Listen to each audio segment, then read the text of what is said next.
Hello, in this video we're going to be looking at the protected files and the protected remote files.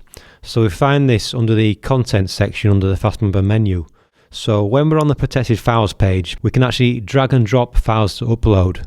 What will happen is basically a directory on your site in the root folder, in the home folder of your WordPress installation, a download directory will be created. And then a htaccess file, a hidden .htaccess file will be added to that directory with this content inside of it. So that basically this will protect the files.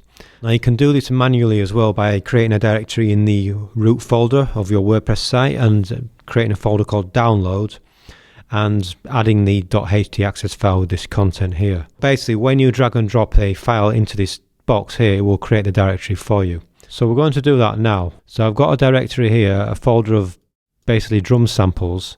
Now we could upload these one at a time, or we can drag and drop them all at one time, or we can actually pick up the whole directory and drag and drop it into this panel here.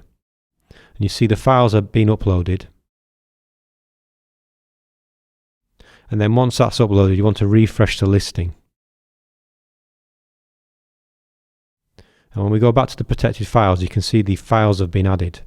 So it's basically taken all those files that were in the directory and added them to the folder. Now, say we wanted to add these files to this free product. So all we need to do is basically add them and then save. And once they've been added, you'll see some other options here. So we can edit the file name. So maybe we wanted to give it a name without the extension and without the dash. And we can also add a tag.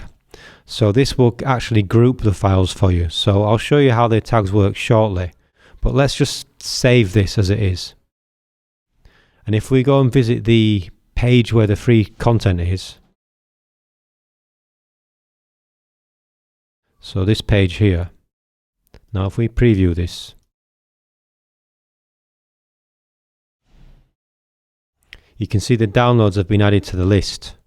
Now you may not want all the downloads on one list, so this is where the file tags come into play, but you can see that the file that I changed with the extension and the space, that's now displaying differently. Maybe we wanted to organize these files in a different manner, so let's go back and we can actually add tags to them. So perhaps we wanted to just display these three files. You can see we can multiple select those files, and then here we can add a tag. So let's add a tag called percussion and save. Now if we go back to the protected pages and then we edit that page, and you can see we've got our download block here. What we can actually do is select a file tag that we've just added and update it. And then when we preview that page, you can see the only downloads in that list are the ones that have been tagged for percussion. So we can actually categorize our downloads in lists, and maybe we want a set of downloads on one page, and then on the next page you may want another set of downloads. You can see this is displaying all the downloads. So this makes it easier with the file tags to actually categorize your downloads. So let's now look at the protected remote files. This works in a very similar way, but basically it takes files that are not located in the download folder, and you can protect those, and it will create a unique protected URL for them. So I'll give you an example here. Let's take this URL. Now we know this is on our site, but say it was on a different site, or say for example you had a URL that's on Amazon S3. You can add that URL in this box, and we can actually add a list of URLs, and we select add files, and it's going to add this file as a remote file here.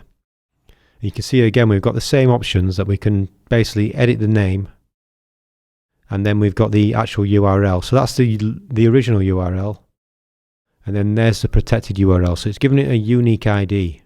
So that basically this is the unprotected URL and this is the actual protected URL. So if we just save this as it is, and let's say we wanted to add this to the free product,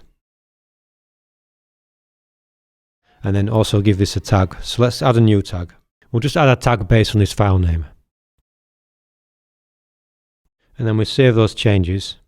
So now if we go back to our page where we edited it, refresh so we can check the tags. You can see here the other tags appeared.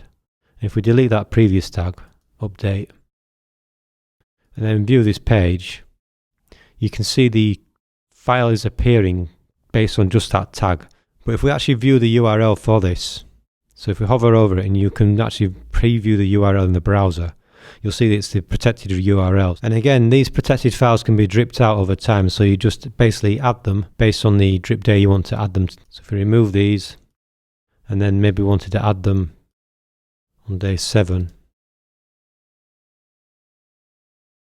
Now if you view one of the pages where there should be a full download list, because we haven't actually added any tags, you can see the only download that's actually appearing is the one that's been added in the remote protected files. So that basically all the other files that were previously available have now been restricted until day 7. And this works for both protected files and protected remote files. So if we remove this and change the day again,